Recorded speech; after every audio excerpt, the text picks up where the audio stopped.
Bueno, entonces podemos hacer también este proceso de calcular la forma normal para el cuatirrotor. Vean, de acuerdo a lo que hemos visto, esto sería el modelo de un cuatirrotor, ¿no? Sería el modelo que tendríamos la dinámica traslacional,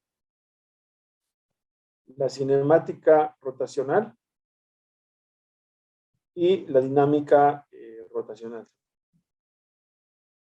A este nivel de modelo que tengo, las entradas de control son TT, MX, MY y MZ. Como sabemos, estas no son las entradas reales del cuatirrotor, ¿no? Las entradas reales del cuatirrotor son 4 empujes.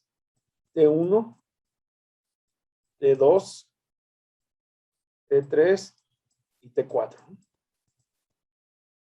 Ahora, estas entradas, pues, bueno, y aquí ya depende de cómo estemos implementando la parte del rotor, ¿no? Porque aquí podríamos tener unas gráficas de este tipo.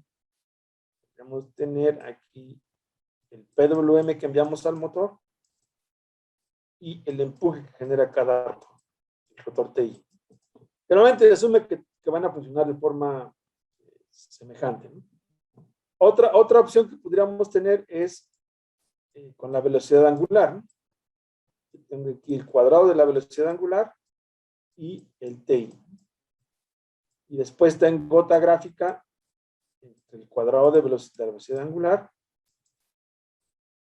y el PWM. En realidad la entrada de control real va a ser el PWM. Los rotores normalmente es el motor. Tenemos la hélice.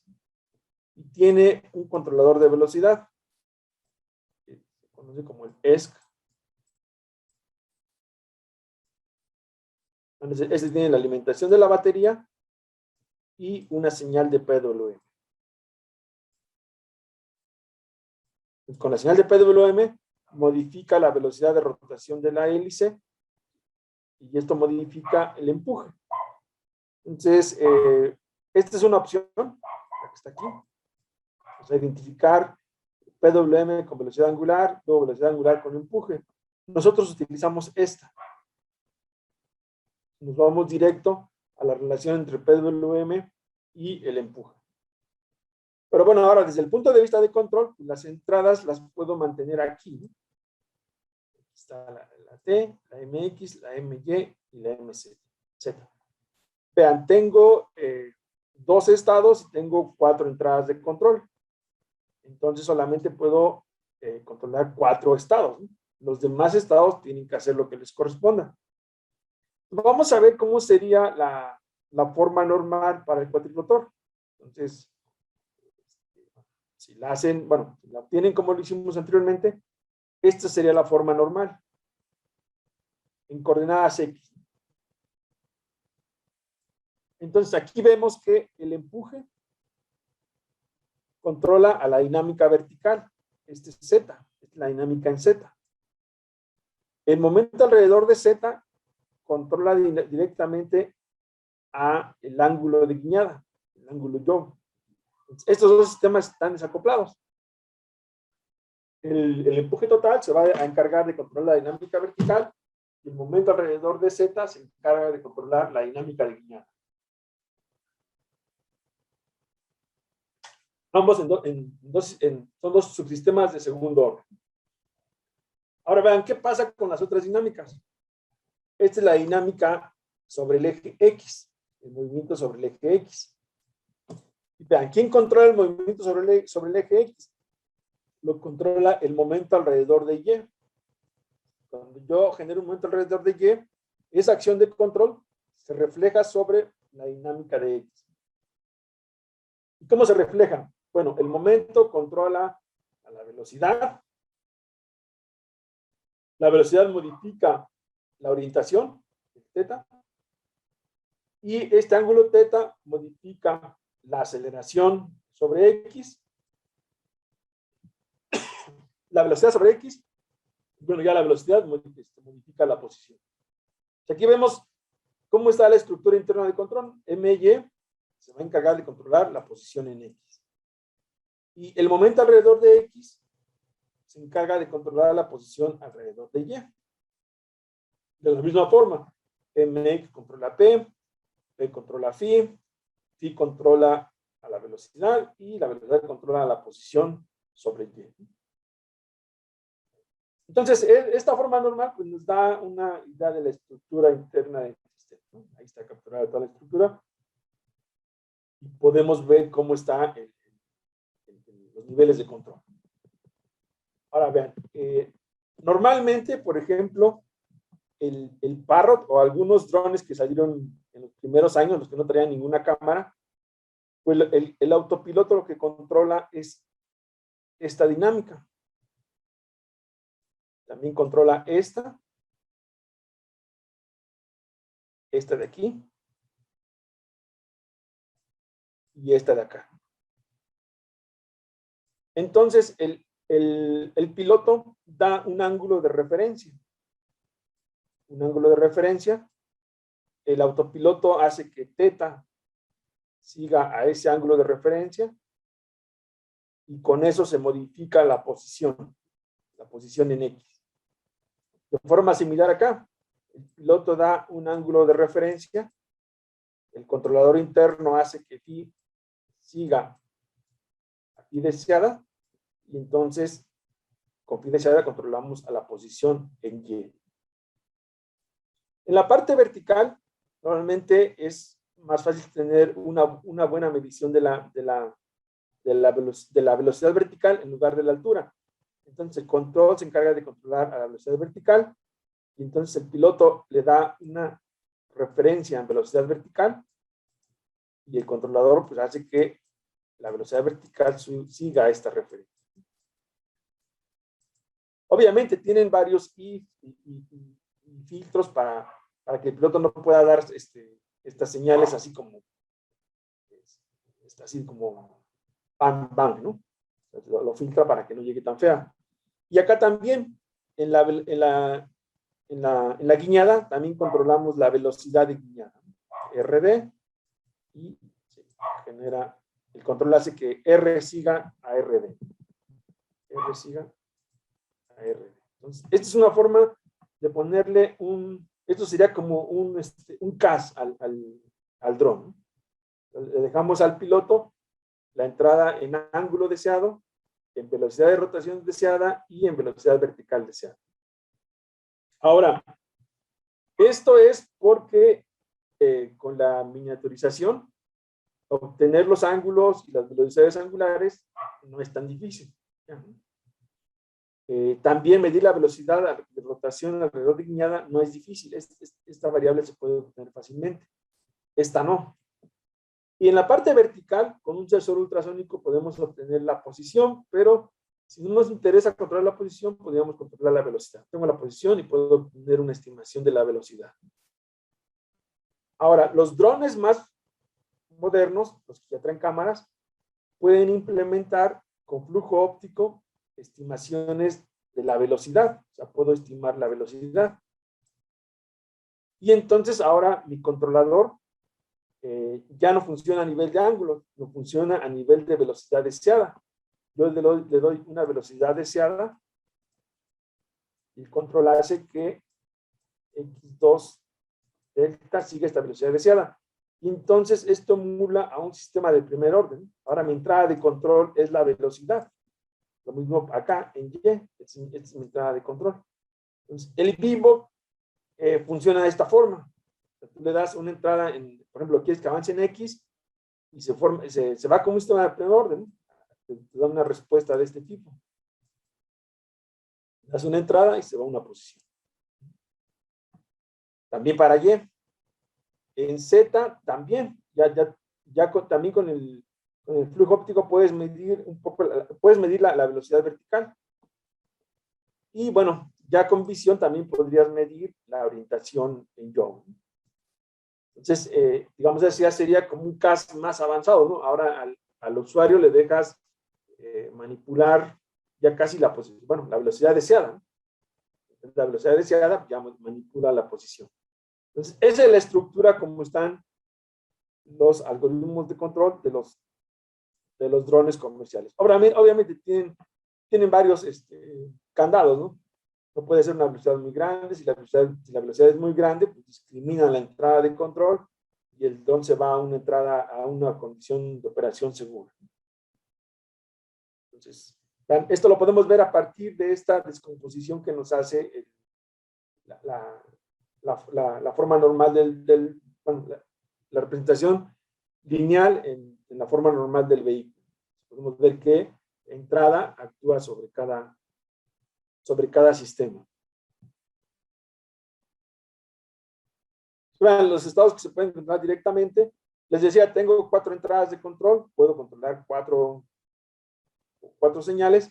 Y bueno, si lo vemos ya desde un control general, lo que podemos controlar es X, Y y Z, y el ángulo de guiñada. Ya en una aplicación de control, o sea, de cuando yo hago mi control y lo implemento, asumiendo que puedo medir todo, pues quiero controlar X, Y y Z, ¿no? Como el video que les mostraba en la mañana, ahí estoy controlando X, Y, Z y yo, y bueno, pues ya puedo llevar al vehículo a ciertas posiciones sin intervención del usuario. Aquí, y bueno, ya vimos que le podemos dar ciertos niveles de intervención al usuario, de acuerdo a lo que podemos medir. Bueno, aquí podemos ver que si tomo esto como salida, pues el sistema va a ser linealizable entrada-salida. Bueno, ya que le vamos a la forma normal, pues esta era la forma cómo diseñábamos el control. El control queda desacoplado y entonces cada subsistema puede tener su propio diseño. Ya simplemente se regresa a las coordenadas originales. Entonces, por eso podemos ver que la matriz de ganancias aquí, vean, tiene esta forma sencilla, ¿no? Es para el primer control, es para el segundo control. Están desacoplados. La ventaja de llevarlo a la forma normal es que yo puedo diseñar de forma desacoplada y el acoplamiento se hace aquí, con el cambio de coordenadas, cuando regreso a las coordenadas originales. Bueno, aquí está el control. En el equilibrio dijimos que A era 0, entonces aquí no hay ningún AR y aquí sí hay un TMR. En el equilibrio.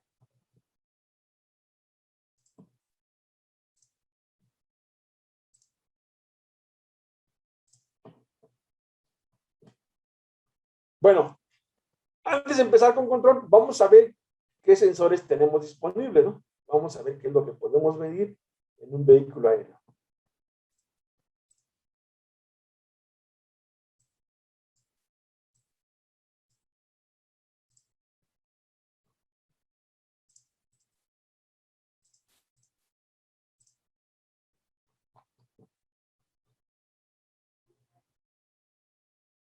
Bueno, controlar el movimiento, lo que queremos hacer es medir, pero no nos vamos a poder escapar de estimar, ¿no? Vamos a poder medir ciertas cantidades y vamos a tener que, a partir de esas cantidades que medimos, estimar o observar otras cantidades. Entonces, controlar el movimiento de un robot móvil sería una tarea muy sencilla si se tuviera un modelo preciso del espacio de trabajo y si los actuadores ejecutaran los comandos perfectamente. Todo fuera ideal, prácticamente con el control lazo abierto podíamos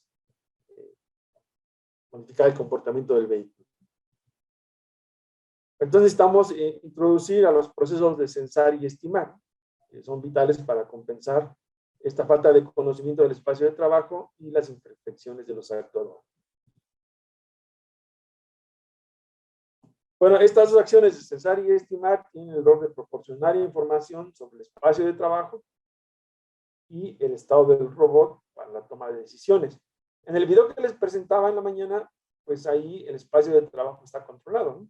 Ahí yo sé que lo voy a mandar a ese punto y sé que no va a chocar con un objeto. Pero ya en una aplicación más avanzada, el dron tendría que navegar solito, ¿no? Entonces tendría que identificar objetos y tratar de evitarlo. Entonces, a eso me refiero con el conocimiento del espacio de trabajo. Entonces, estas operaciones de censar y estimar las podríamos interpretar como la transformación de una cantidad física en una representación numérica interpretable por una computadora. Recuerden, nuestro algoritmo de control al final va a estar corriendo en una computadora y al final son operaciones, ¿no? Son sumas, restos, multiplicaciones de elementos, de cantidades físicas que adquirimos del ambiente, ya sea del vehículo o de la ubicación de obstáculos.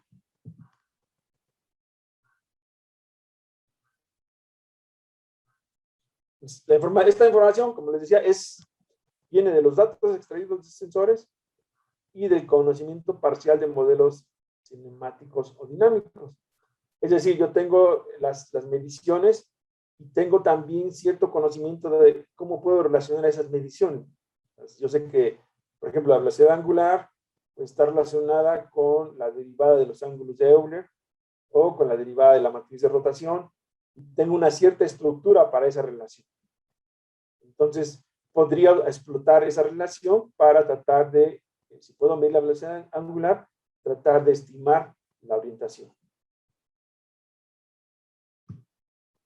¿Qué es un sensor? Pues es un dispositivo cuyo propósito es detectar eventos o cambios en su espacio de trabajo, ¿no? Y envía esta información a otro dispositivo. El sensor detecta algo y lo va a estar enviando. Y la estimación es un algoritmo que nos permite fusionar la información de uno o varios sensores con el conocimiento físico de un sistema para extraer información relevante. Yo tengo el sensor, la parte electrónica, ¿no? Es un dispositivo que me va a dar un voltaje, ¿no? Una corriente. Y eso lo voy a interpretar físicamente, pues lo voy a mezclar, ¿no? Lo voy a mezclar con el conocimiento del modelo que tengo, y de ahí voy a tratar de extraer información relevante. Desde este punto de vista, la estimación está estrechamente relacionada con el diseño de observadores de estado. Realmente, como estimación entendemos estimación de parámetros, ¿no? de constantes físicas. Y como observación lo entendemos como estimación de los estados del sistema. Entonces aquí estar estrechamente, la estimación desde el punto de vista en este curso pues está estrechamente relacionado con el diseño de observadores de estado. Y un paso importante es identificar si cierta información es observable desde las mediciones de un grupo de sensores, ¿no? Y del conocimiento que tenemos del modelo dinámico involucrado. Bueno, ¿cuál es? Como hemos visto, ¿no? Si nos regresamos a la evolución de los autopilotos en aeronáutica, pues empezamos con el SAS, porque solo podíamos medir velocidad rotacional. Después fuimos al CAS, ¿no? Ya cuando podemos medir también la orientación, y después vamos al control completo, ¿no? Ya cuando podemos retroalimentar todos los estados de la planta. Bueno, entonces, ¿cómo se hace la estimación de la orientación? Para pasar de un SAS a un CAS, necesito conocer la orientación para poder también hacer una retroalimentación de orientación. Entonces, lo que queremos hacer, bueno, ya vimos qué es la orientación, ¿no? Queremos obtener la orientación de un sistema inercial, del sistema cuerpo respecto al sistema inercial.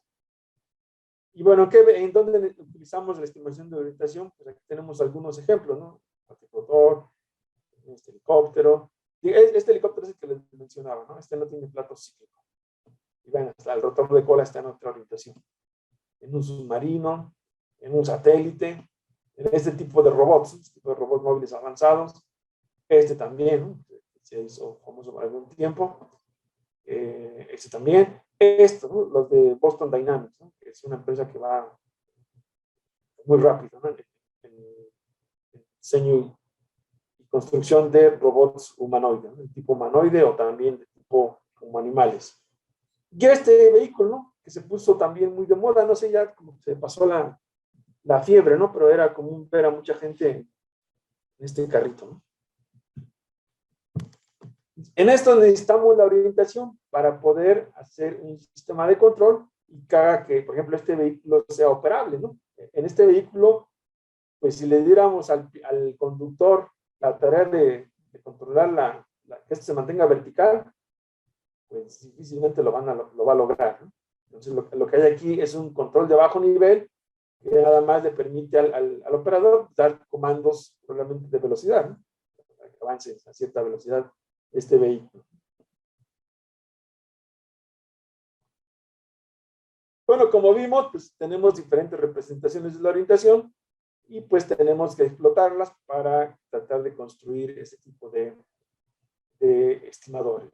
Vimos que con ángulos de Euler podemos la matriz de rotación, con los cuaternos, la matriz de rotación en términos de los cosenos directores.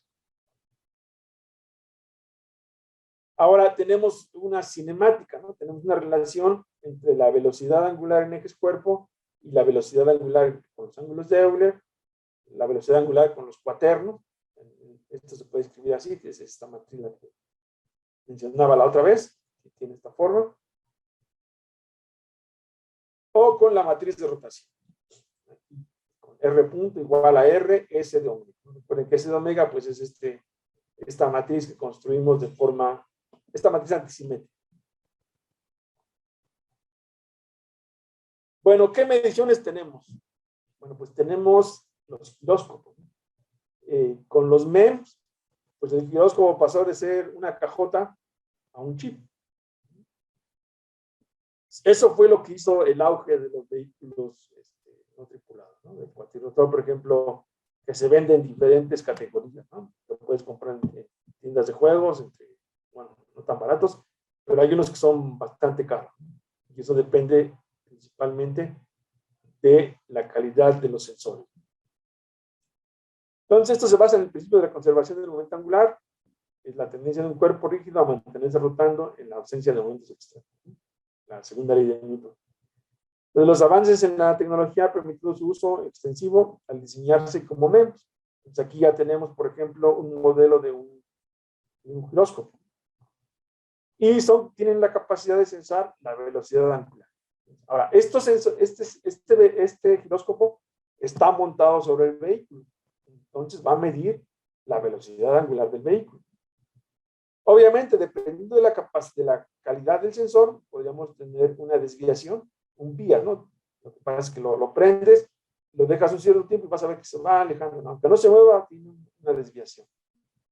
La otra es ruido. En la medición hay ruido en la medición. Entonces, bueno, la magnitud de estos elementos determina la calidad. En las IMUs hay las IMUs muy baratas. Después tenemos las IMUs de calidad industrial, las IMUs de calidad táctica y las IMUs de calidad militar. Entonces,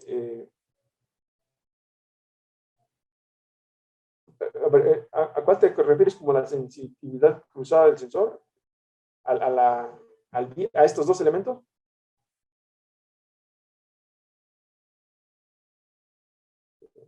No, esta es la medición que hace el giróscopo. Es la velocidad, esta es la omega que estábamos utilizando en la anotación anterior, ¿no? Omega es PQ y R.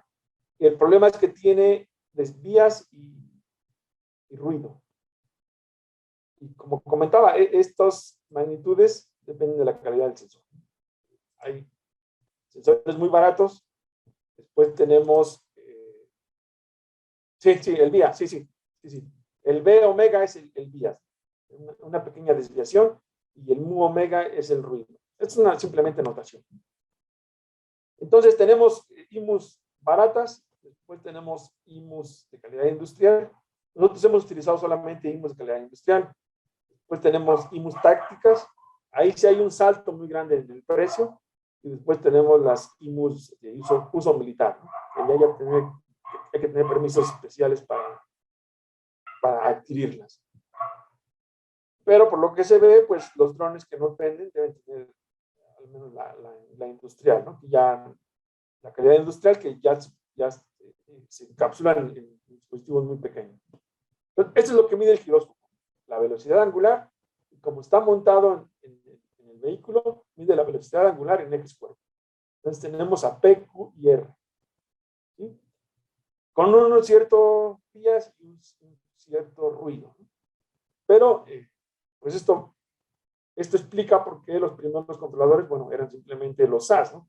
Porque medir la velocidad angular, pues no era tan difícil. Con la electrónica se se encapsuló a un medio. Entonces, el giróscopo nos mide esto. Módulo es este ruido. Después tenemos el acelerómetro. El principio de funcionamiento del acelerómetro también es la segunda ley de Newton. Y pues tenemos acelerómetros basados en efectos piezoeléctricos y también encapsulados en tamaño medio. Y lo que miden es las fuerzas externas. Otra vez, este dispositivo va sobre el vehículo. Entonces, lo que nos va a medir es la aceleración en ejes cuerpo.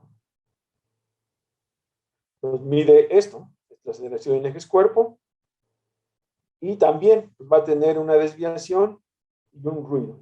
Entonces, estas dos cantidades dependen mucho de la calidad de los sensores. Nosotros utilizamos en realidad lo que se conoce como un sistema de determinación de orientación y rumbo. Lo que tiene este sistema es una IMU, ya tiene un procesador que hace la fusión de todas las mediciones y nos entrega la orientación. Pero bueno, esto es lo que mediría el acelerómetro. Otra medición es el magnetómetro. Es un dispositivo capaz de medir la magnitud del campo magnético de la Tierra en la posición en la que se encuentra. Que mide el magnetómetro. Nuevamente tenemos magnetómetros basados en tecnología MEMS, ya son muy pequeñitos. Y lo que miden es esto, otra vez, están montados sobre el vehículo, entonces miden cantidades sobre el vehículo. Sería esto lo que mediría el acelerómetro. También con su desviación, con sus vías y con su ruido, ¿no? Dependiendo de la calidad. Entonces, todo esto se junta en lo que se conoce comúnmente como la central de medición inercial o la IMU, ¿no? Que es un conjunto de sensores integrado por giróscopo, acelerómetro y magnetómetro. Entonces, es común encontrar que estos sensores que integran la IMU son tridimensionales, ¿no? Son un giróscopo en tres dimensiones, tres direcciones y tres direcciones. Aquí tenemos el ejemplo de una IMU con tecnología MEMS. Este es el tamaño de una IMU y el precio de esta IMU no debe pasar de los $10. Es bastante barata esta IMU. Otras IMU ya más avanzadas pues, traen compensación de temperatura. Más bien el avance se dedica a cancelar estos temas. A pesar de que funcionan de una forma más estable, quitando esos vías y esos ruidos que pudieran introducirse. Entonces, esta es una IMU barata que hemos usado en el laboratorio. No la hemos utilizado para controlar drones. La hemos utilizado para implementar algoritmos de estimación, de orientación. Vean, estas son las mediciones que tiene una IMU de calidad industrial. Es como se ve la medición del giróscopo. Aquí prácticamente el vías pues, se podría despreciar. Lo que sí tenemos es mucho ruido. En la estabilidad de las mediciones, la diferencia entre una IMU de calidad industrial y una IMU de calidad militar es en la precisión de la medición. Una IMU de calidad militar prácticamente entrega directamente la velocidad angular sin estos términos. O sea, tienen compensaciones de temperatura, está muy bien, bueno, toda la electrónica está muy bien hecha para que estas dos cantidades sean despreciables. Miren, aquí ya en una de calidad industrial, pues tenemos, esta es la medición de los giróscopos. En los giróscopos hay un pequeño vías, pero es constante. Nos está moviendo. Aquí tenemos la medición del magnetómetro, también bastante estable. Aquí el histograma de las mediciones. Aquí tenemos una medición del acelerómetro en el eje X. Y aquí tenemos otra, bueno, la medición del acelerómetro en el giróscopo en el eje X, con sus histogramas de medición. Entonces, las mediciones son bastante decentes. Bueno, con estas sí hemos controlado drones. Entonces, vean, para la orientación, pues no tengo un sensor que me mida la orientación, que me mida los ángulos. hay un sensor que mida los ángulos. Lo único que tengo son velocidades angulares y aceleraciones y intensidades magnéticas. Pero vean, ¿dónde se mete la orientación? En el acelerómetro, pues no. En el giróscopo no. Simplemente velocidad angular. Pero vean, en el acelerómetro mido esto. Aquí está la R. Entonces, si yo hago un algoritmo de observación de estados, puedo tratar de extraer desde aquí la orientación. También aquí en el magnetómetro. El magnetómetro también tengo de alguna forma involucrada a la R, involucrada a la orientación. Entonces, pues ya puedo ver que con estos tres sensores pues puede haber alguna forma de extraer la orientación.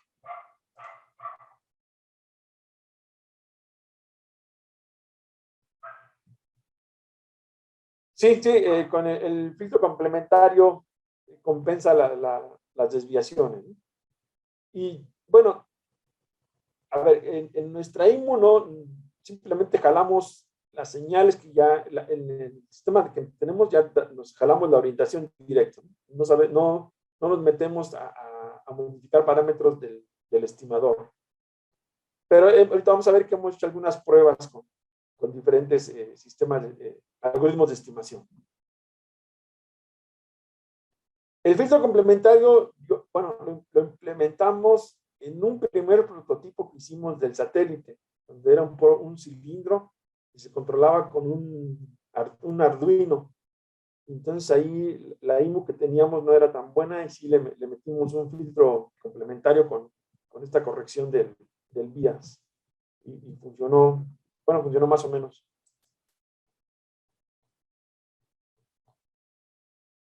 Entonces, ¿cómo estimamos la orientación? Pues tenemos métodos algebraicos como el trial request, los estocásticos, sensores con filtro de Kalman, el filtro de Kalman, y desde el enfoque de observadores, ¿no? El filtro complementario y un filtro que nosotros hicimos de inmersión invariante. Bueno, aquí es importante un poco de historia, ¿no? El problema de control de orientación, vamos a regresarnos un poco a la época de la Guerra Fría.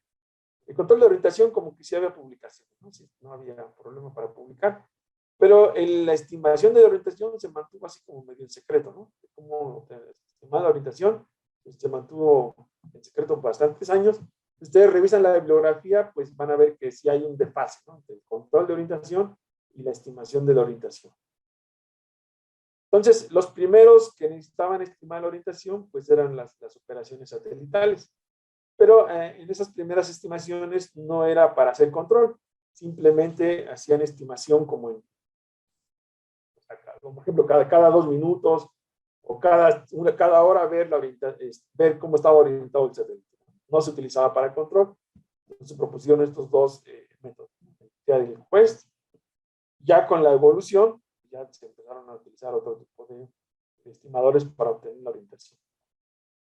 Entonces, ¿cómo se obtiene la orientación? Lo que vamos a hacer es fusionar la medición del acelerómetro, del magnetómetro, del giróscopo. Aquí está el método de estimación, aquí puede estar el filtro complementario, el filtro de inmersión en varianza, un filtro de Kalman, y vamos a obtener phi de Type-C. Normalmente las IMU te pueden dar la orientación en phi de Type-C, o te la pueden dar en cuaternos, o te la pueden dar en matriz de rotación. Tiene esa característica que la puedes obtener directamente. Bueno, ¿cómo funciona el método algebraico trial? Les comentaba que yo monto a los sensores en el vehículo, ¿no? Me están midiendo cantidades en ejes cuerpo. Yo tendría la aceleración en ejes cuerpo, la magnitud de intensidad magnética también en ejes cuerpo, y yo conozco la aceleración en ejes inerciales, ¿no? Dijimos que en ejes inerciales la aceleración es 009.81. ¿Sí? En ejes inerciales la aceleración la consideramos alineada con el eje Z. Y después tengo tablas de todos los puntos de la Tierra, en donde puedo verificar cuál es la intensidad del campo magnético en ese punto. Entonces, también conozco la intensidad del campo magnético en coordenadas inerciales. Vean, Sí, ahorita vamos a ver eso, de qué forma nos impacta bueno, qué tan utilizable es realmente el magnetómetro, ¿no? Vean, entonces yo tengo dos cantidades de las cuales conozco su valor, pero lo conozco en diferentes sistemas de referencia. Lo que estoy midiendo lo conozco en ejes cuerpo y esto lo conozco en ejes inerciales. Otra vez del magnetómetro, lo que estoy midiendo lo conozco en ejes cuerpo y esto lo conozco en ejes inerciales. Y yo sé que hay una relación entre ellos, ¿no? Y la relación es a través de la matriz de rotación. Entonces voy a construir una matriz de rotación utilizando estas mediciones. Y este es el algoritmo, ¿verdad? Primero, recuerden, la matriz de rotación pues tiene vectores, bueno, columnas y renglones unitarios. Lo primero que voy a hacer es normalizar. Primero hago unitaria esta medición, hago unitaria esta medición, hago unitaria esta medición también, aquí me va a quedar 001, y hago unitaria también esta medición. Entonces, a partir de estos nuevos vectores voy a construir la matriz de rotación. Voy a llamar a este T1B como lo que medí, y al T1I lo que medí en ejes cuerpo, lo que medí bueno, lo que conozco en ejes inerciales. Y a partir de estos dos vectores, calculo uno nuevo. A partir de AB y MB, calculo un nuevo vector, el producto cruz de A cruz MB, también lo normalizo y también calculo otro en ejes inerciales. Y luego ya tengo T1, T2 y calculo otro vector perpendicular a ellos con el producto cruz. También acá en ejes inerciales. Ya tengo T1, T2 y calculo T3 con este producto cruz. Y a partir de esto reconstruyo la matriz de rotación. Recuerden que si tengo la base en ejes cuerpo y la base en ejes inerciales, la puedo mezclar para obtener la matriz de rotación. Esta es la forma de obtener la matriz de forma algebraica. Si se fijan, aquí no estamos utilizando la cinemática rotacional, simplemente un método algebraico. Entonces, fue el primero que se hizo. Imagínense, esto es cuando pues todavía no teníamos las computadoras para calcular las raíces de un polinomio de orden 5 ya era complicado, ¿no? Entonces, este es el primer algoritmo que se propone, ¿no? Se conoce como triad, que es utilizar el hecho de que conocemos dos cantidades en diferentes sistemas de referencia, y a partir de ellos podemos construir la matriz de rotación, y sabemos que en la matriz de rotación pues está embebida la información de la orientación.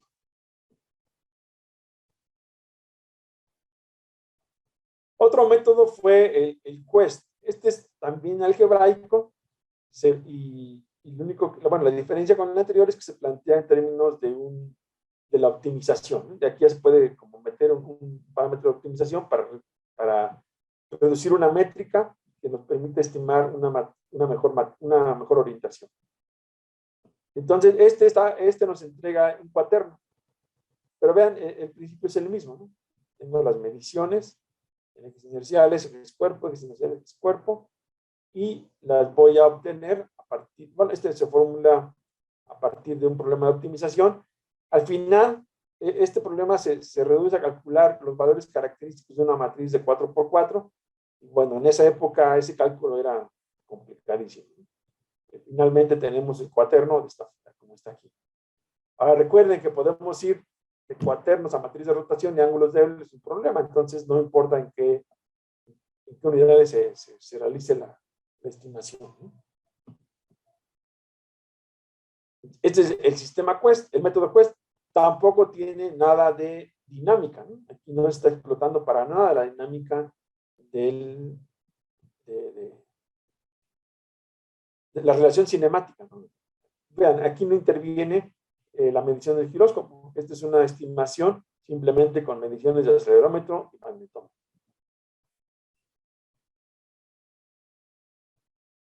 Después tenemos los métodos estocásticos, ¿no? de función sensorial.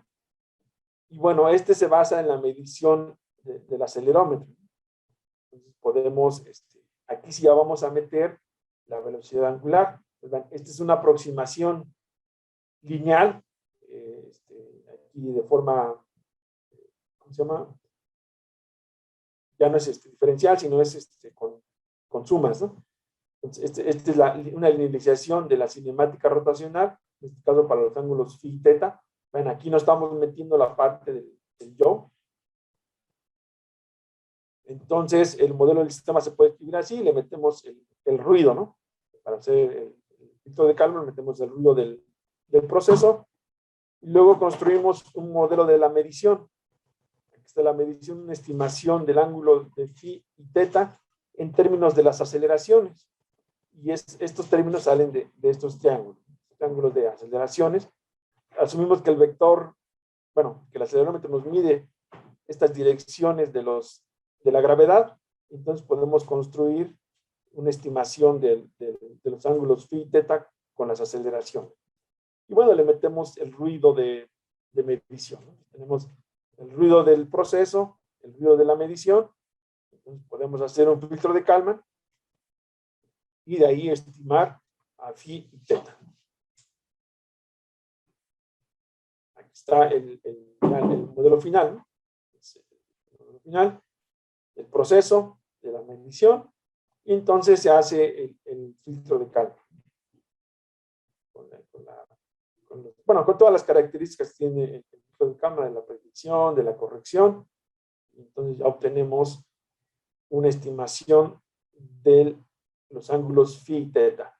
Vean, en este que estoy presentando aquí, solamente utilizo medición del acelerómetro y medición del giróscopo. Entonces no tengo información para obtener el ángulo de guiñada. Solamente obtengo a phi y teta. Entonces, bueno, este algoritmo es fácil de implementar. Bueno, módulo la sintonización del filtro de Kalman. Pero una vez sintonizado, ya funciona muy bien. Ahora se hizo una combinación, ¿no? Ahora voy a hacer una combinación entre el triad, que es completamente algebraico, y el filtro de Kalman. Entonces, con el triad, yo mido las cantidades en ejes cuerpo, las comparo con las cantidades en ejes inerciales, obtengo la orientación, aquí por ejemplo en cuaternos, y ahora la voy a combinar con la información que tengo de la velocidad angular. Y esto lo voy a meter en el filtro de Kalman, y entonces tengo una nueva estimación. Aquí podemos imaginar que lo que va a pasar es que nos va a suavizar la estimación, ¿no? Aquí, como era puramente algebraico, pues tendríamos picos, ¿no? Como le estamos compensando la velocidad angular, pues vamos a suavizar esa estimación.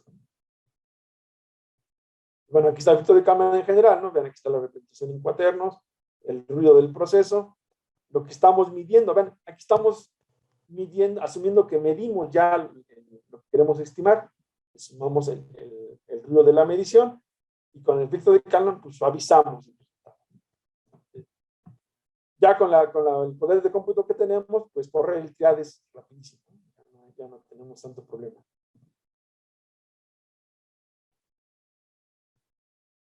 Ahora, los filtros complementarios. Bueno, esto es hacer un observador, ¿no? Un observador no lineal. Entonces aquí sí necesitamos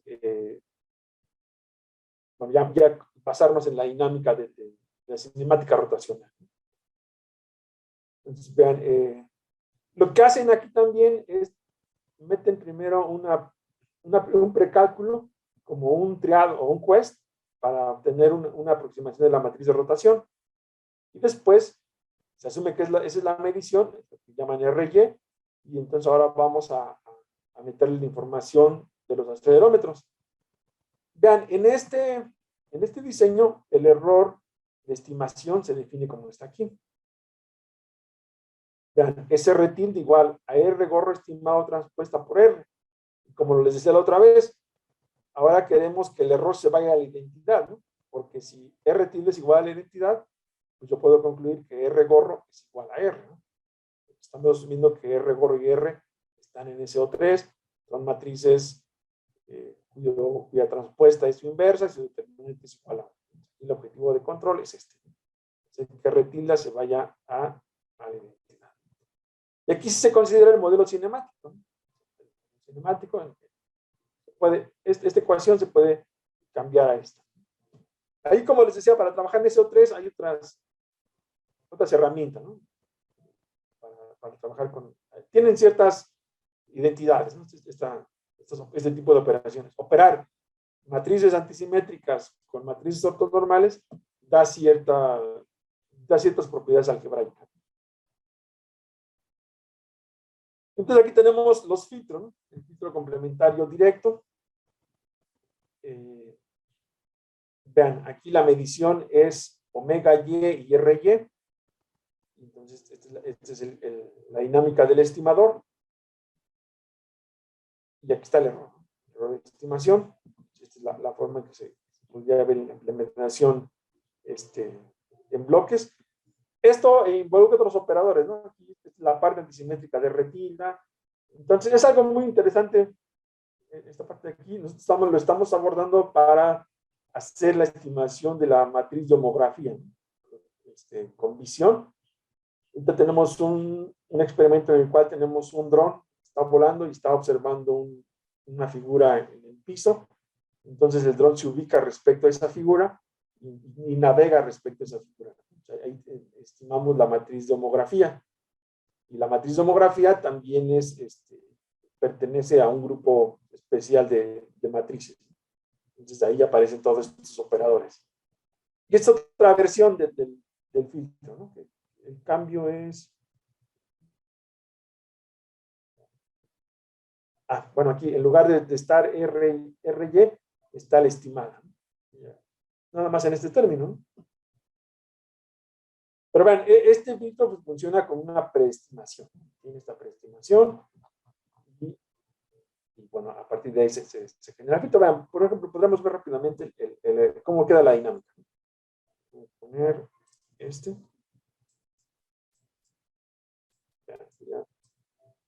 es bueno, otra vez el objetivo es hacer que R tilde se vaya a la identidad, ¿no?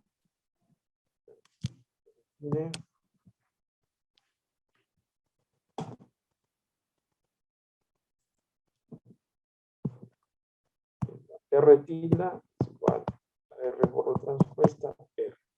Recuerden que R punto es igual a R S de omega. Entonces voy a tener R tilde punto sería R gorro punto transpuesta R más R gorro transpuesta R punto y sería R S de omega.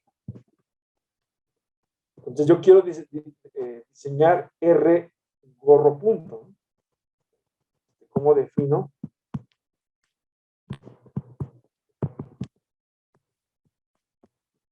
R gorro punto. En términos de cosas que conozco. Vamos a ver qué más se puede ver de aquí. Tendríamos R tilde punto igual a R gorro punto transpuesta R. Y aquí vean, tengo R gorro transpuesta R. Ya tengo R tilde, ¿no? R tilde S de omega. Y el único grado de libertad que tengo es este. Entonces aquí tenemos que hacer las cuentas para ver que esta definición que tienen aquí pues nos lleva a algo. Pero vamos a ponerle, vamos a llamarlo así, una S de un vector R gorro. Yo defino a R gorro punto igual a S de un vector que todavía no conozco por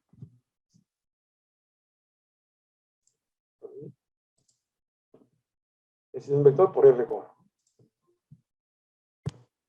¿Vale? R gorro la conozco porque yo la voy a crear en la computadora y omega tengo que formularlo en términos de cosas que conozco. Esto me lleva a R tilde punto igual. Este es R gorro la transpuesta, ¿no? R gorro punto transpuesta sería igual a R gorro transpuesta S de omega transpuesta.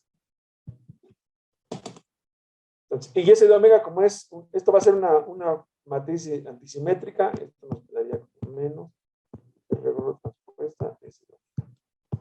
La transpuesta de una antisimétrica es igual a su negativo. Tendríamos esto. R tilde punto sería menos R gorro transpuesta S de omega R más R tilde S doble.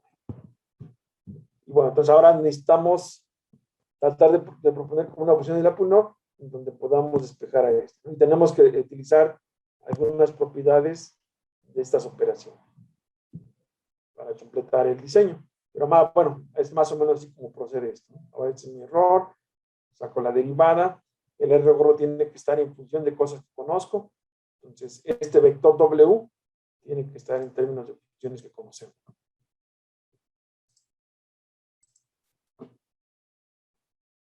Están las dos versiones del filtro. Después tenemos un filtro que nos propusimos de inmersión invarianza solamente para estimar phi y teta. Pues aquí lo único que estimamos es la tercera columna de la matriz de rotación. Y en la tercera columna recuerden que está aquí la matriz de rotación. No, estimamos este renglón. Este renglón, de ahí podemos despejar a phi y teta.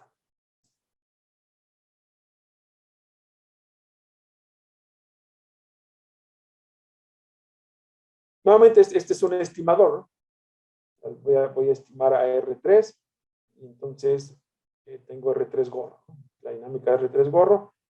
Me cae de esta forma. Aquí estas tangentes hiperbólicas van para tratar de compensar los ruidos, ¿no? Los ruidos que pudieran haber. Bueno, entonces estas son algunas formas en las que podemos obtener la orientación. Entonces vean, si yo tengo una IMU, puedo mezclar la información de la IMU. Aquí. Puedo mezclar la información de la IMU para obtener la orientación. Y este sistema se conoce como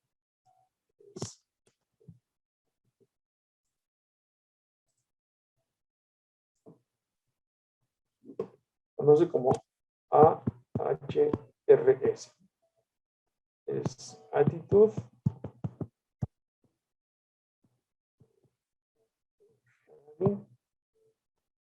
Reference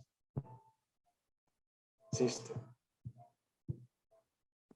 ¿Vale? Este es el AHRS. Ya aquí estaría la IMU. Entonces, el AHRS ya es todo el sistema de proceso. Tenemos sensores, el estimador y el resultado. Eso es el AHRS. ¿Alguna duda hasta aquí? ¿Comentarios?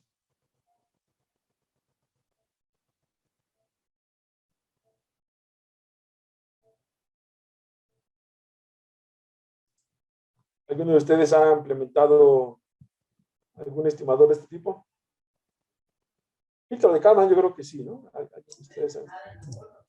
Filtro de Kalman sí, pero así como lo manejas, ¿no? Bueno, normalmente, por ejemplo, el prototipo que tienen ustedes ya les da directamente la orientación, ¿no? Ronald. Sí, bueno, la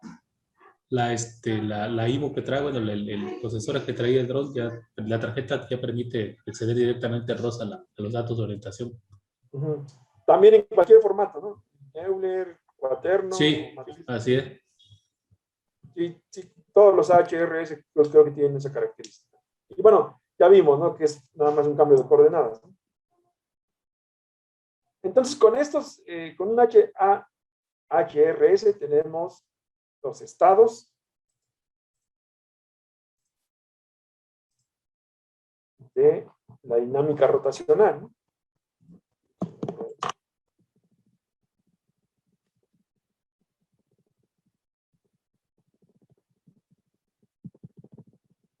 ¿Están de acuerdo, no? Que con un HRS yo tengo los estados de la dinámica rotacional. Tengo a teta, a Q, a phi, a P. Y, bueno, vamos a hablar ahora de la guiñada.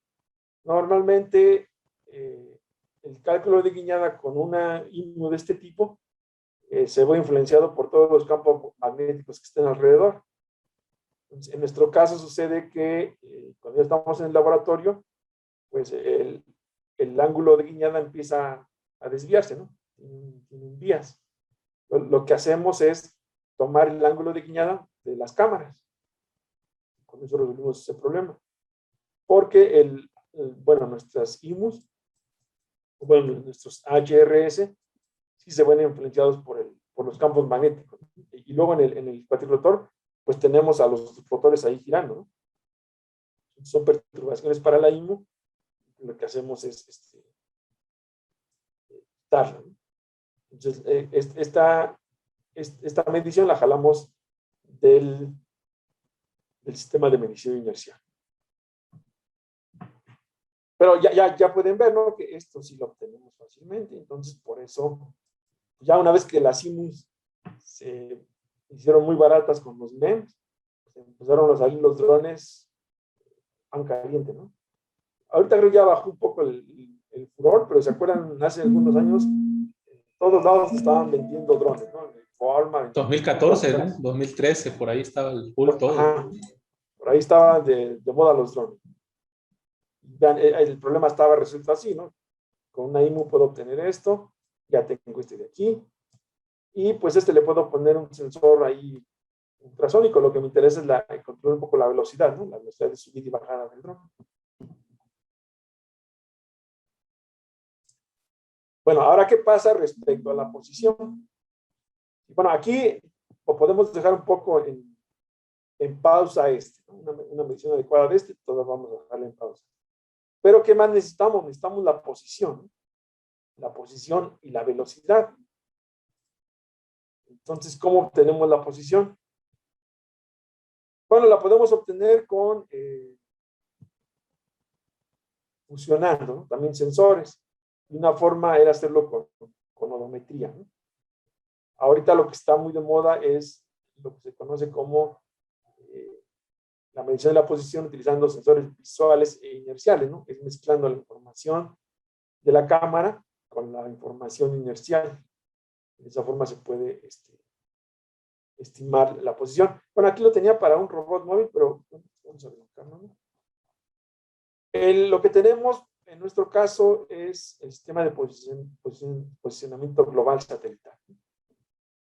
El GNSS, conocido como sistema de posicionamiento global. Esta sería la forma de resolver el problema de tener la posición en exteriores, ¿no?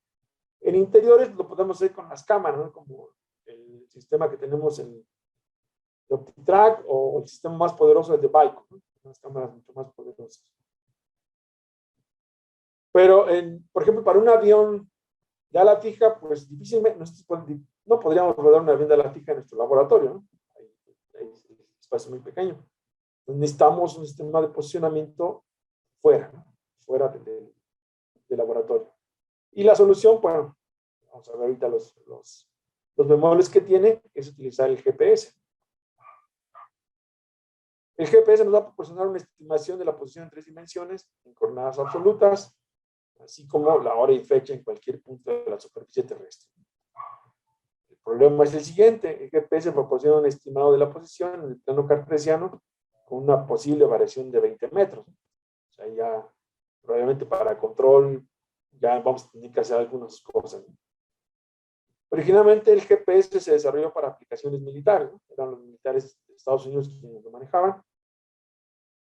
El GPS se basa en la recepción de señales radiotransmitidas por un conjunto de satélites orbitando la Tierra, ¿no? Hay satélites que están orbitando la Tierra y están transmitiendo esa señal. Comparando los retrasos de tiempo en la recepción de las señales de los diferentes satélites, se puede obtener la posición. O sea, conocemos la posición, podemos medir el retraso del tiempo y con eso podemos triangular para conocer la posición. El GPS más aceptado es el que se basa en los satélites de la constelación Navstar, que es operado por la Fuerza Aérea de Estados Unidos. Los rusos tienen el GLONASS para dar servicios de GPS y los europeos tienen el sistema Galileo. En el inicio los GPS no eran capaces de recibir las señales de estos 3 sistemas, entonces tenías que, así como que comprar tu GPS región 1, región 2 o región 4. Ya los nuevos ya se pueden mover en cualquier lugar. Históricamente, Navstar proveía 2 tipos de servicios: el sistema de posicionamiento preciso para usos militares y el sistema de posicionamiento estándar con menor precisión. Y la diferencia de precisión se introduce artificialmente. En realidad, artificialmente le meten un ruido, o bueno, una señal ahí montada, para que pierdas precisión. Bueno, el punto era las razones estratégicas.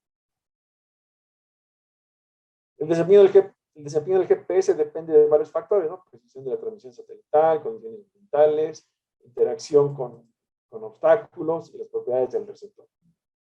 Aquí en GPS, sí, realmente no nos hemos metido mucho. Tenemos un GPS, bueno, tenemos una IMO con GPS que también nos daba la posición, que es la que utilizamos con el avión. Bueno, ¿cómo resolvemos el problema de la precisión? Lo podemos hacer con el sistema de posicionamiento global diferencial,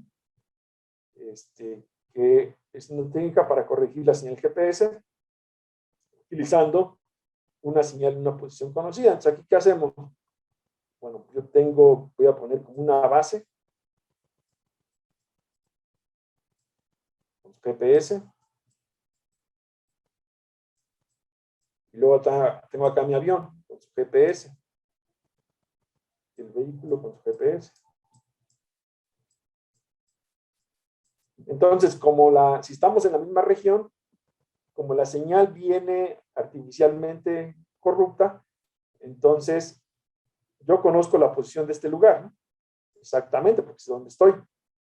Entonces aquí yo le puedo enviar, bueno, calculo el error, la conexión con el GPS, y le envío al avión para que haga la corrección. Obviamente implica este otro link de comunicación, pero en distancias hasta de 2 millas cuadradas se pueden obtener resultados en GPS de centímetros, una precisión de centímetros. Que para un avión ya está bien, porque el avión va a una velocidad pues no tan baja, entonces 1 centímetro pues lo recorre instantáneamente. Entonces, esta es la forma en la que podemos obtener la posición del vehículo. De esta forma podemos obtener la posición. La otra es con las cámaras, y lo nuevo, lo que se está haciendo ahorita, es con visión artificial, implementando algoritmos como SLAM, o estimaciones de la matriz de homografía. Por ejemplo, en un avión, como va alto, pues puedes ubicarte con respecto a lo que está abajo, ¿no? De todo lo que está viendo abajo el avión, pues puede ubicarse con respecto a lo que ve.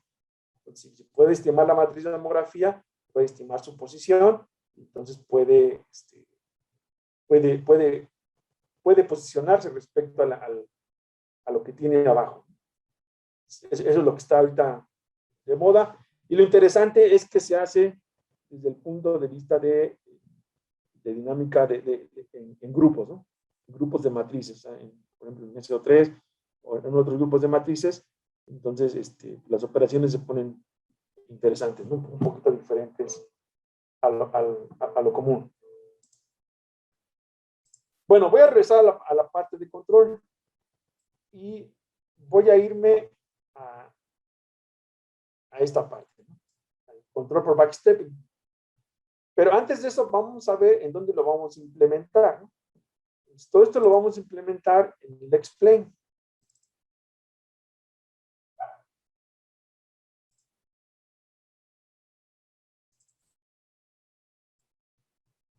Bueno, ¿qué es explain? Es un simulador de vuelo desarrollado por esta compañía, Laminar Research. Y bueno, tiene precargados varios modelos de aeronaves militares, ¿no? Así como escenarios que cubren la mayor parte de la Tierra. Los escenarios de Estados Unidos tienen bastante detalle, los aeropuertos tienen algo de detalle. Ya en otros lugares, pues le ponen como escenario común, ¿no? Por ejemplo, si estás en la Ciudad de México y despegas y pues ves casas como en Estados Unidos, y autopistas como en Estados Unidos. Pero en la parte de Estados Unidos sí está bastante detallada. Explain tiene una arquitectura de complementos, lo que le permite a los usuarios crear nuevos escenarios y nuevas aeronaves. Esta es una característica importante, ¿no? De hecho, hay gente como, bueno, aquí hay muchos jóvenes que probablemente juegan este videojuego de Minecraft, ¿no? Que generan sus escenarios. O sea, aquí también hay una comunidad que se dedica a generar escenarios, ¿no? Entonces puedes comprar, por ejemplo, el escenario de un aeropuerto y te lo hacen detallado, ¿no? Con el mayor detalle posible. Y también para aeronaves. Ahí vamos a ver que tiene un complemento donde puedes diseñar nuevas aeronaves. ¿En qué versión va? Pues en noviembre del 2016 lanzaron la versión beta del X-Plane 11 y una segunda versión se lanzó el 6 de diciembre del 2016 y el 30 de marzo se lanzó oficialmente la versión X-Plane 11. Yo lo había visto desde X-Plane 9, pero el que pude usar fue el X-Plane 10. Denme un segundo.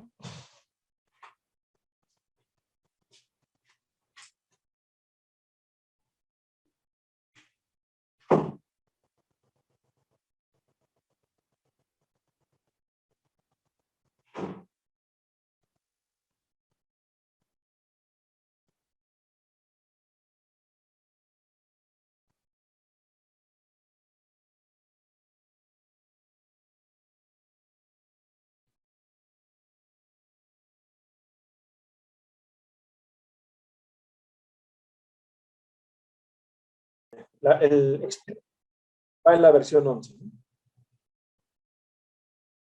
X-Plane implementa un modelo aerodinámico basado en la teoría del elemento de Pala.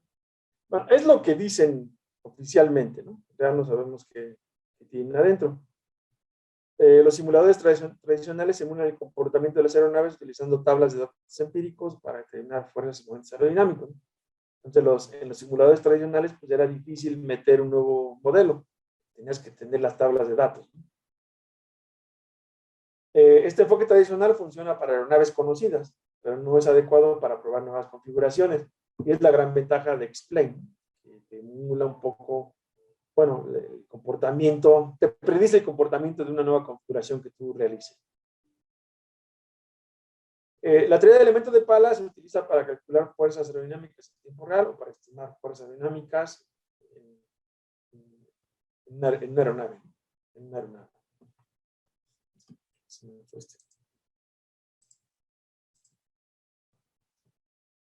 Bueno, y tiene el nombre de teoría de elementos de Pala porque surgió en el cálculo de fuerzas y momentos en una pala y una hélice.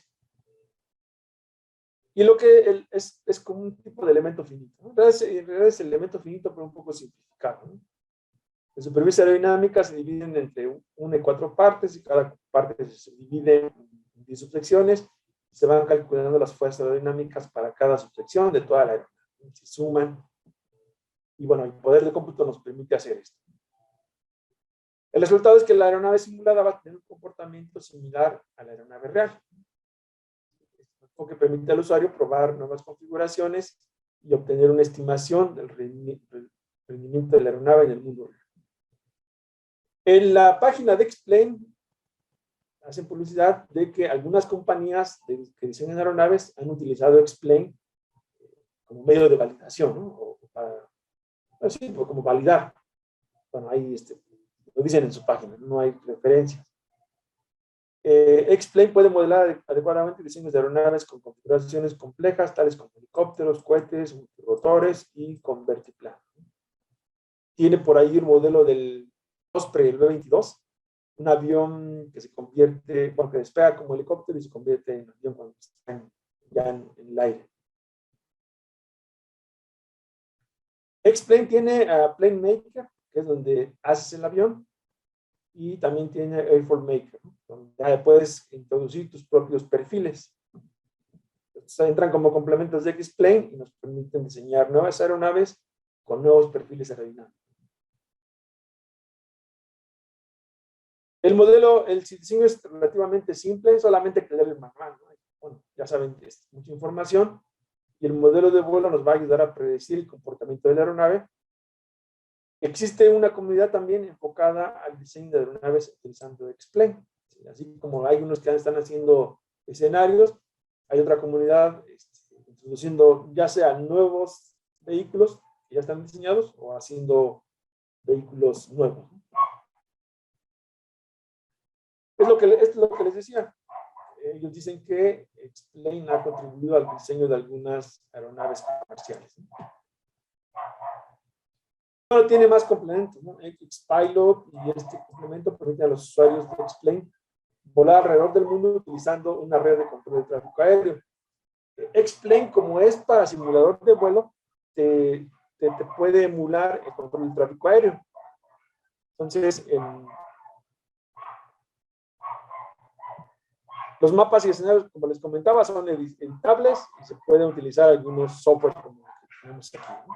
Bueno, hacer 3D, SketchUp, Blender, Autodesk, 3ds Max, ¿no? Autodesk 3ds Max. Y la versión profesional de X-Plane te permite registrar horas de vuelo certificadas por la FAA, la Administración de Aeronáutica Federal de Estados Unidos. Y lo que pasa es que el simulador ya bien implementado te permite tener contacto con el tráfico aéreo. Entonces, para un piloto, el primer vuelo es, llegas al hangar, revisas tu avión, hay un checklist, te subes al avión, prendes tu radio y te comunicas con la torre de control. Entonces pides permiso para empezar a moverte sobre las pistas, sobre las calles de carreteo. Entonces siempre vas en contacto con la torre de control, ¿no? Principalmente en un aeropuerto grande con tráfico, pues tienes que ir avanzando poco a poquito, pero antes no muévase para allá, espera, hay todo un lenguaje, ¿no? Entonces tienes que estar en contacto directo con la torre de control. Entonces, X-Plane se puede configurar de esa forma. Nuevamente, para que las horas de vuelo sean válidas, pues el equipo de cómputo debe cumplir algunos requisitos mínimos, ¿no? Principalmente en velocidad de fotogramas y también el hardware, ¿no? Ahora ya tienes que tener los mandos del avión, el asiento del avión, o sea, todo como si estuvieras en una cabina. Pero esto lo puedes hacer con X-Plane. Yo tengo el laboratorio, tenemos la versión profesional de X-Plane, la 10. Entonces, esta nos permite, en principio, hacer investigación. Bueno, ahora, ¿cómo X-Plane con Simulink? Por ahí desde hace como unos 7 años, la gente empezó a conectarlos, ¿no? Entonces, las primeras conexiones pues, eran muy complicadas, había que meterse a fondo al protocolo y ver dónde venía cada dato y ver cómo le pedías cada dato y luego cómo lo enviabas. Pero al parecer, hace poco alguien se pudo hacer esta tarea de simplificarlo con unos bloques que tiene Simulink. Entonces tenemos la conexión de X-Plane con Simulink. Entonces, X-Plane puede conectarse a otros programas vía UDP, protocolo de comunicación. UDP no es un protocolo de transmisión de datos robusto. Es una desventaja. Y hay pérdida de datos, ¿no? Tenemos comúnmente pérdida de datos cuando hay un cuello de botella en la red. Entonces, a veces hay pérdida de datos. Y desafortunadamente la única solución para evitar pérdida de datos es bajar la frecuencia de transmisión entre 5 a 10 Hz cuando jalas mucha información de X-Plane, o puedes reducir la cantidad de datos y podrías lograr tiempos de muestreo hasta de 100 Hz. Ahorita, bueno, no estamos corriendo a 80 Hz. La conexión con Simulink es directa por medio de los bloques UDP-Send y UDP-Receive de esta aplicación de Simulink. Simulink trae esos bloques, entonces eso ya simplificó enormemente la comunicación. Entonces, ven aquí, en lugar de tener hardware in the loop, vamos a tener un paso antes del hardware in the loop y un paso antes de llegar a la aplicación real. Pero, bueno, la gran ventaja es que lo podemos hacer en una computadora y no dañamos nada. Entonces, vamos a utilizar controladores diseñados en Simulink. O sea, nuestro controlador va a estar corriendo en Simulink y se va a estar comunicando con X-Plane, donde va a estar corriendo el modelo dinámico. Entonces, en principio no conocemos el modelo dinámico. Entonces, ahí es donde vamos a ver si los modelos que hemos propuesto capturan algo de la dinámica. Esta interconexión de software también puede utilizarse para recrear un vuelo a partir de los datos de un vuelo real, de una simulación en Simulink. O sea, podríamos también hacer una simulación y decir, bueno, esta es la posición de los controles, y luego recrearla en X-Plane. Desde una simulación no lo veo tan interesante. Donde sí sería interesante es desde un vuelo real. O sea, yo vuelo mi avión, bajo los datos y luego lo recreo aquí en X-Plane. Eso sí sería interesante. Hay un pequeño detalle, para que estas aplicaciones funcionen adecuadamente, Simulink debe ejecutarse a tiempos de muestreo constantes. Estamos controlando un poco el tiempo de muestreo, específicamente el tiempo de muestreo de X-Plane.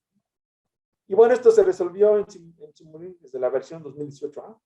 Antes había que correr otro programa que controlara el tiempo, y ahora ya no. Ya es un solo bloque que le pones el tiempo que va a correr, ya todo funciona bien.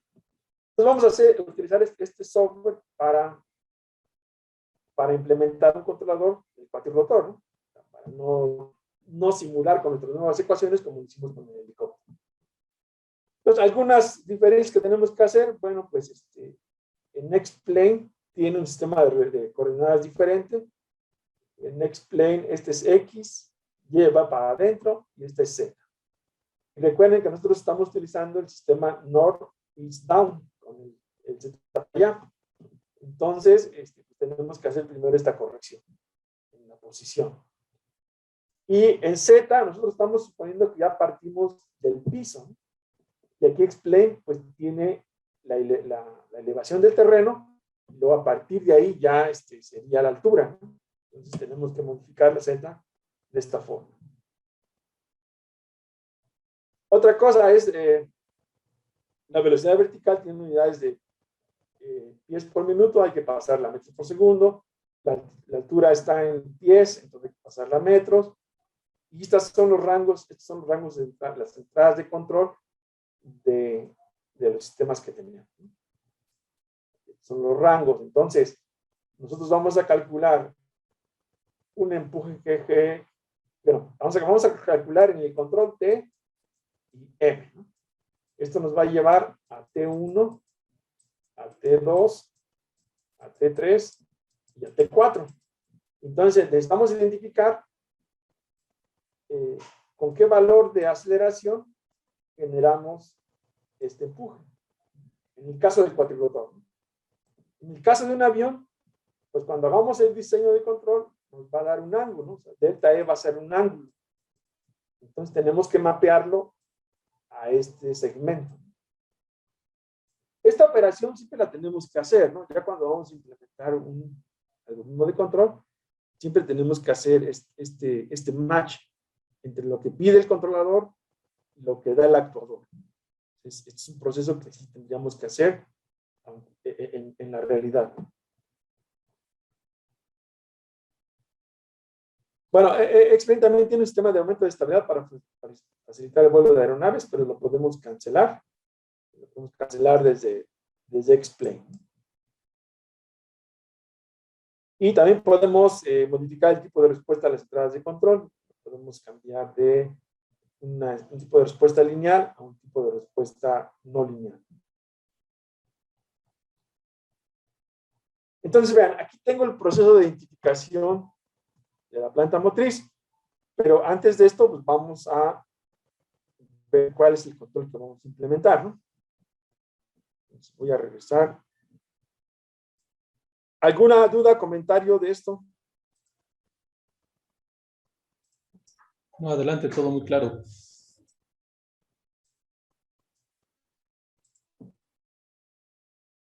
Bueno,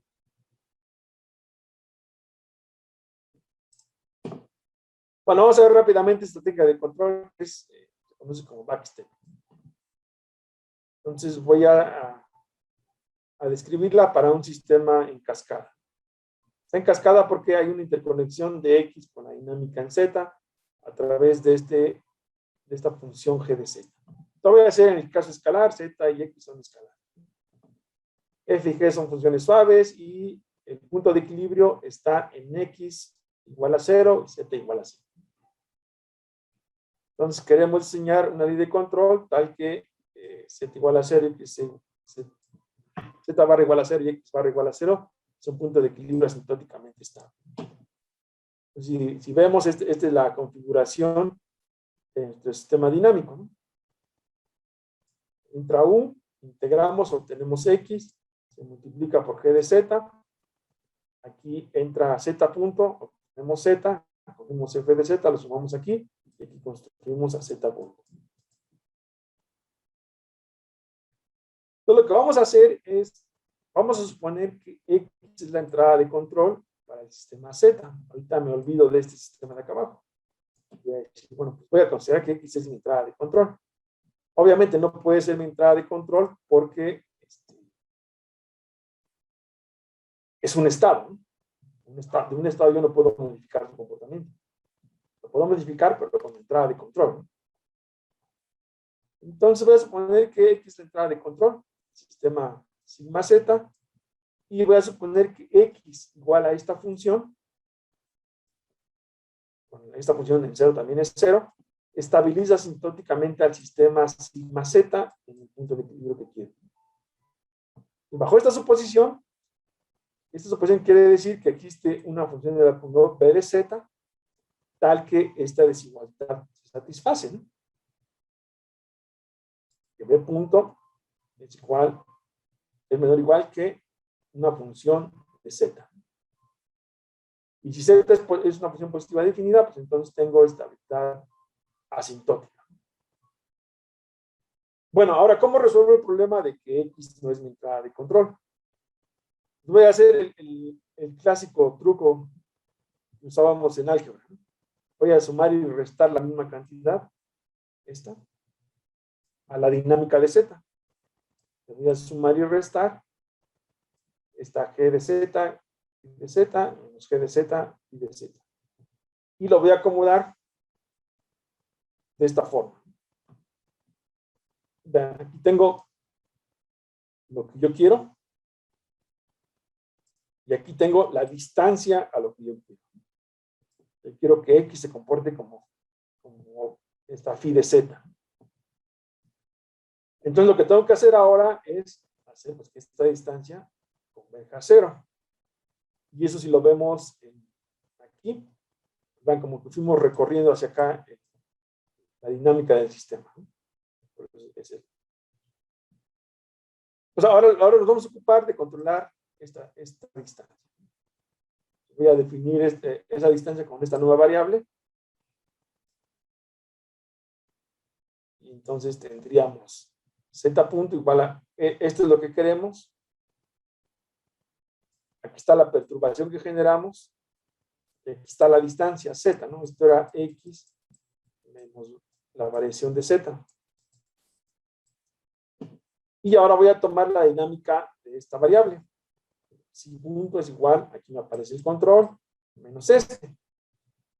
Y entonces voy a definir, aquí ya U si es entrada de control, bueno, cancelo lo que me estorba e introduzco una nueva entrada de control y me queda este sistema. Y esta es la estructura. O sea, recuperamos como la estructura anterior, pero ya el control entra directamente en esta variable y podemos controlar directamente el comportamiento de esta variable. Y vean, el sistema de lazo cerrado pues, tiene la misma estructura que el sistema original.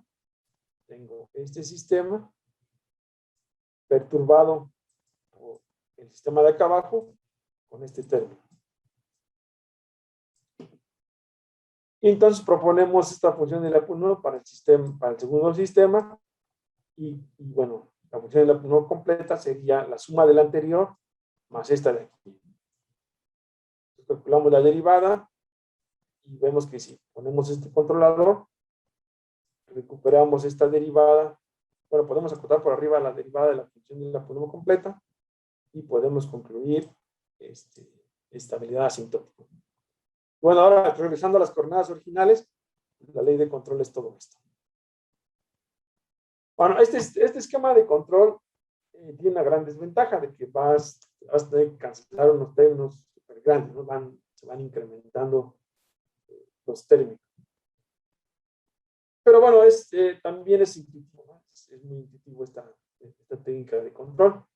Aunque ya en una aplicación real, pues tiene muchas ventajas, ¿no? Depende de muchas derivadas, entonces tienes que hacer muchas derivadas. Si no conoces todos los estados bien, pues esas derivadas van a tener perturbaciones. Si no conoces todos los parámetros bien, pues también vas a meter incertidumbre por ahí. Entonces tenemos este resultado, ¿no? Considera este sistema con las características necesarias para las funciones involucradas. Entonces tenemos que derivada de b de z tiene esta característica.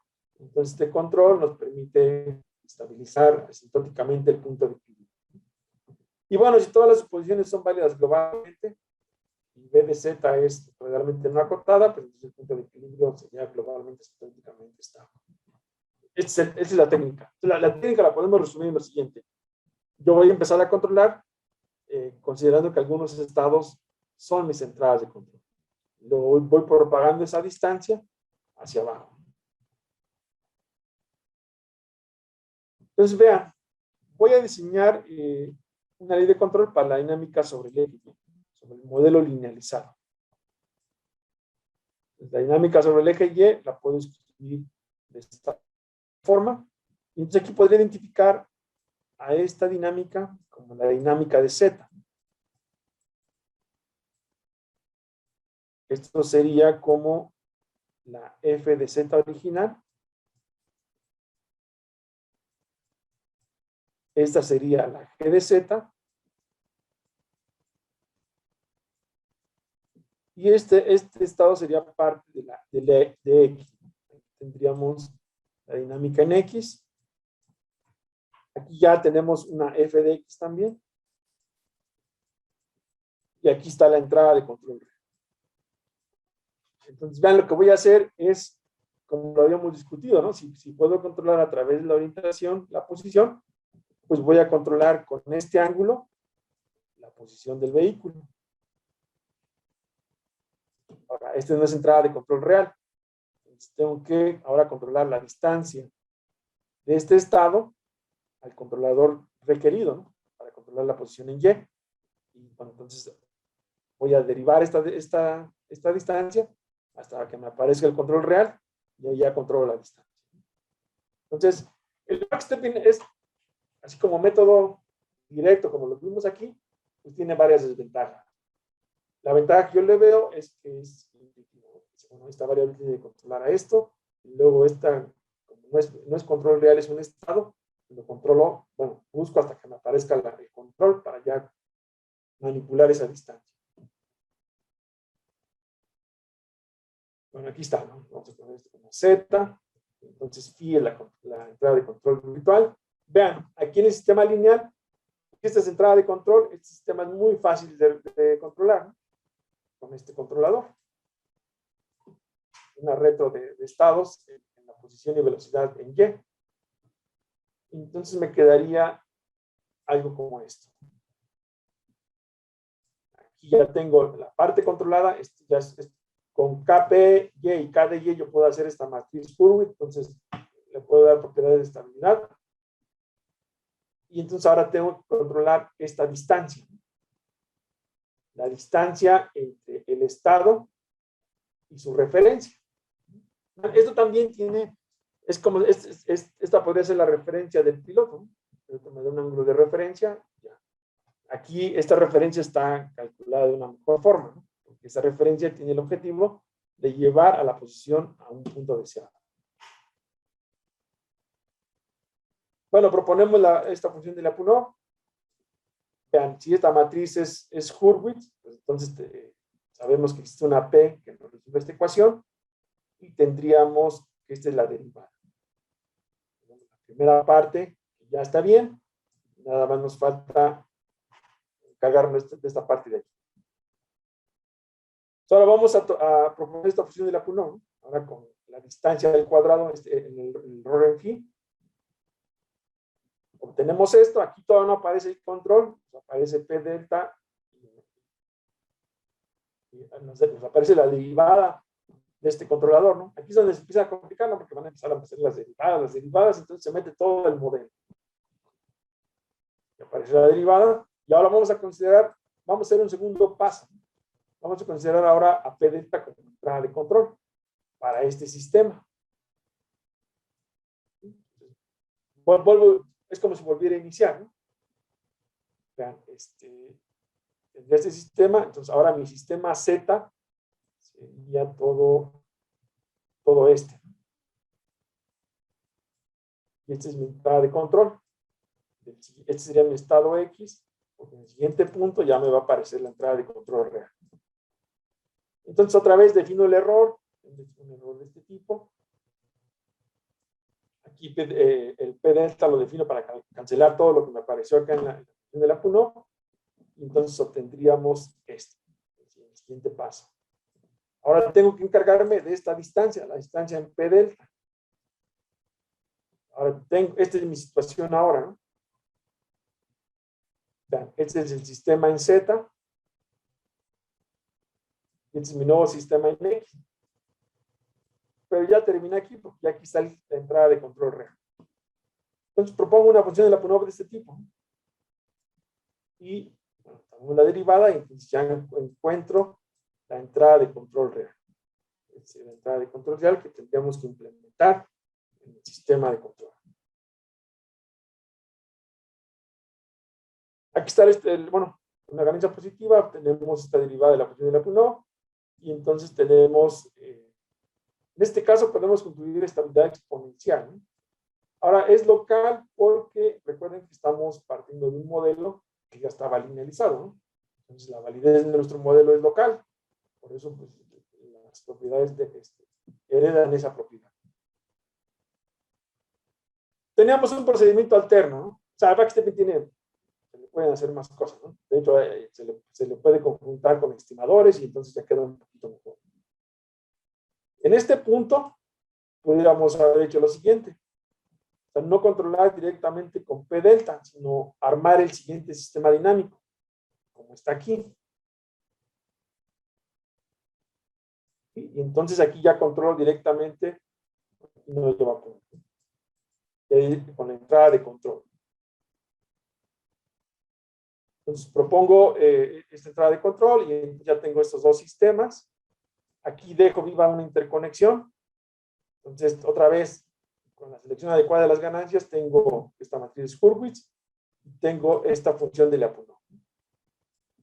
Ahora tomo las derivadas y me quedaría algo como lo que está aquí. Vean, este procedimiento alterno deja este término en la derivada de la función de Lyapunov, que no aparecía en el otro término, este término de signo indefinido. Pero entonces lo puedo acotar. Por arriba de la función de Lyapunov tendríamos esto. Después utilizo la desigualdad de Young y puedo transformar esta matriz, esta cota en esta. Y bueno, ahora ya tengo unas restricciones en la selección de las ganancias para asegurar estabilidad asintótica nuevamente local.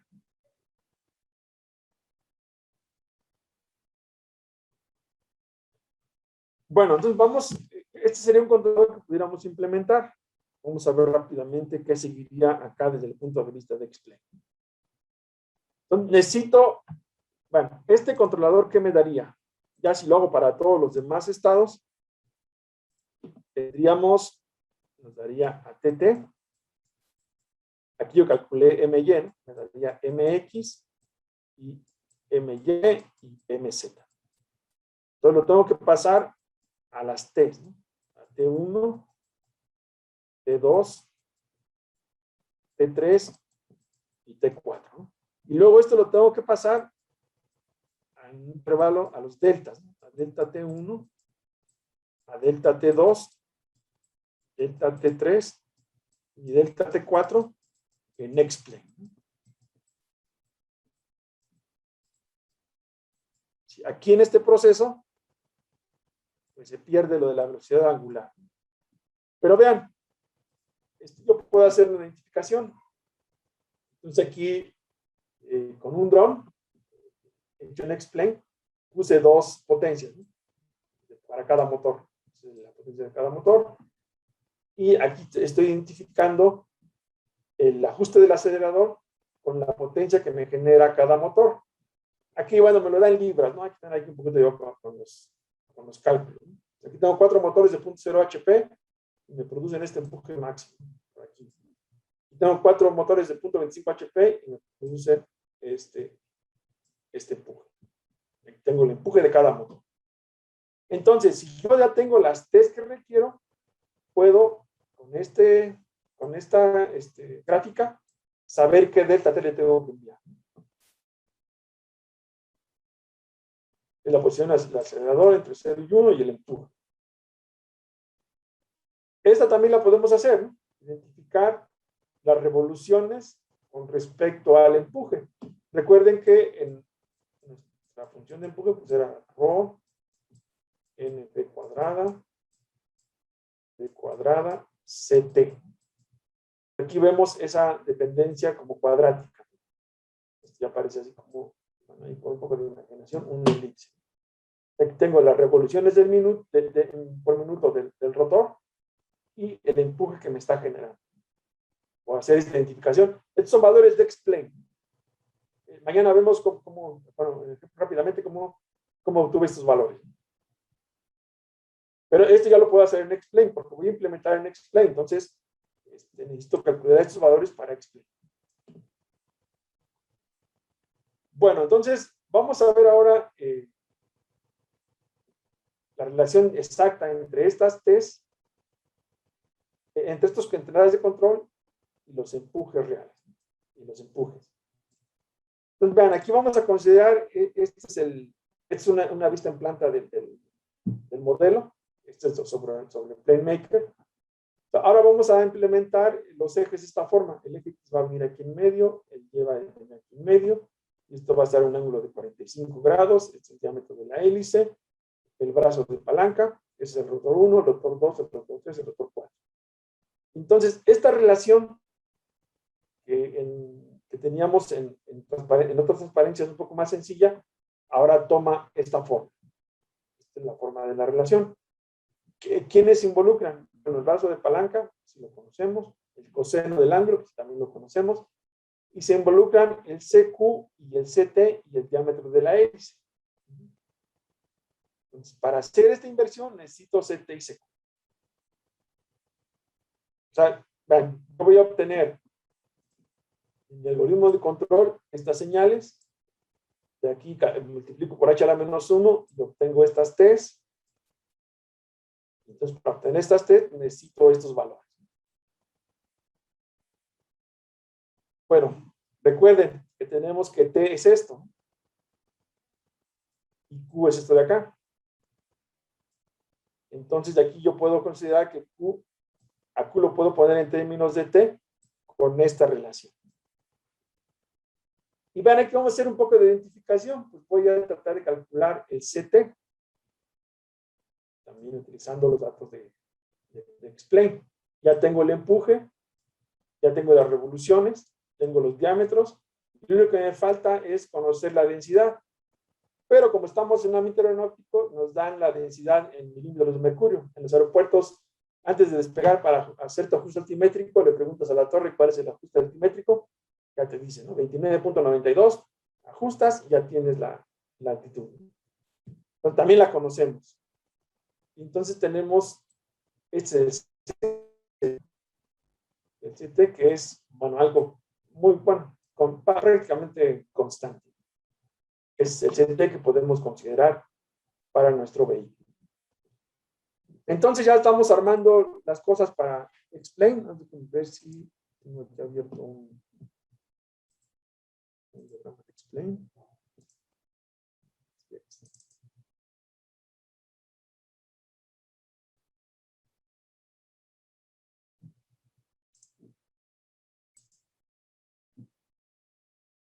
Vean, este es explain. Aquí tengo la comunicación. Esto es lo que voy a recibir de explain. Esto es lo que le voy a enviar a explain. Aquí voy a hacer el cálculo del controlador. Lo vamos a ver que el cálculo del controlador lo estamos haciendo en C. Esto era con el objeto de reducir el tiempo, ¿no? De que ya simulamos aquí y ya lo pudiéramos implementar rápidamente. En realidad ese proyecto nunca lo terminamos. Vamos a tratar de retomarlo, ¿no? Aquí va a estar el cálculo del controlador. van a salir los momentos, las fuerzas, la fuerza y los momentos. Y aquí va a ser el sistema de acoplamiento, ¿no? Bueno, aquí voy a tener, ahorita vamos a ver, después, mañana vemos cómo calculamos esta cantidad. Aquí está la matriz que tenemos que invertir. Aquí cambio a, yo voy a hacer todos los cálculos en el sistema internacional, entonces voy a tener newtons, cambio a libras fuerza, y aquí tengo las rectas de ajuste para enviar el PWM que necesito. Entonces, bueno, esto lo hacemos mañana. ¿Alguna duda? ¿Comentario? Ya tenemos todo listo ya para mañana implementarlo. Si quieren, pueden instalar el Explain 10. Hay una versión de prueba para ver si corren los programas que les voy a pasar. Porque estaba yo descargando el 11, pero creo que... En el 11 no sé si vaya a funcionar todo, ¿no? Aparentemente sí. No, ahorita lo descargo mejor el 10. Descarguen el 10.7 por ahí, agárrense uno de los antes del 11.